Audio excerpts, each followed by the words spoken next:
And it's interesting what you say about the kind of people questioning your decision to become the Repo Man after you'd had the run with Demolition. We're jumping all over the place. We'll come back to all of the early days, but I guess there's one school of thought that that might not be a main event kind of role, but there's I always see. I think Bret Hart's talked about this before, saying about wrestling as like a menu, and that there's different dishes, for different times. And for me, there's really important roles to be had in the mid card, the upper mid card.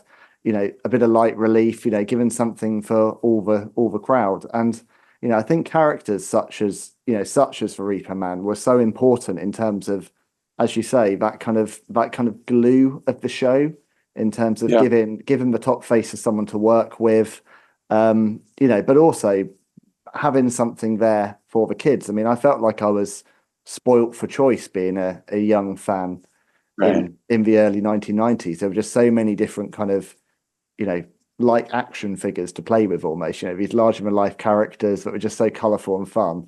And I'm not sure that that's something that's maybe been lost a bit in the modern product, but certainly back in the day, it was just so much fun to watch as a child.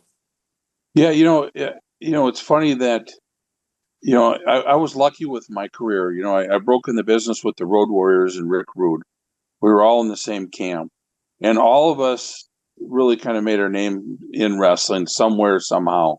But when I started off, after about a year, I was already a TV champion. Then I was, partners with Nikolai Volkov and Jim the Anvil Neidhart, and I was tag team champions. And then with Ivan and Nikita, we were the world champions, tag team, USA champions. And then Demolition, that was, I finally reached my goal into getting into the WWF at the time and became the tag team champion. So all of that, I wasn't into, being the champion or anything. That wasn't something that I had to have or anything. It was just being in wrestling for me was the greatest. So when I met with Vince after the Demolition, parted its ways with each other, he asked me, he says, what would you want to do? And I took about a week or two to think about it. And, I could have been a rough and tough, figure, but then I just would have been Smash again. Why not just stay Smash?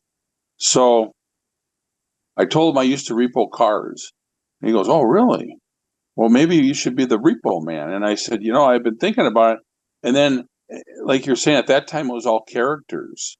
So it was like, how could you be a character and stand out without being like anybody else? And then it was kind of like, Batman, the Riddler, Yeah. And so then that's why I said, why don't I become that Repo Man that sneaks around, has that mask, nobody knows who I am, but they really do know who I am. And then later on, we can take the mask off, and then I can be that rough and tough Repo Man. And then I'll be a baby face, because at that time of my career, I really wanted to do stuff for Make-A-Wish and, and being the biggest heel where kids hate you for treating them so bad. Once you turn good, they're going to love you more than anybody. That was my train of thought. And when I told Vince that, he says, he goes, Barry, I love that. So that's how I became the Repo Man. And I told him, I said, I don't need to be Hulk Hogan or this or that. I would rather be the guy to wrestle those guys and have good matches and make them. Because for so many years, I had people making me, and it was time for me to do that. And I didn't know how much longer I had in my career because I was already hurting I had 5 knee surgeries, I have shoulder surgery. I've had so many surgeries already. I just thought, well, I'm going to go out and have fun doing this. And there was no pressure. I didn't have to have the greatest match. I didn't have to be the champion, I just had to go out and have fun and get the guy over. And that's what I think I did really well.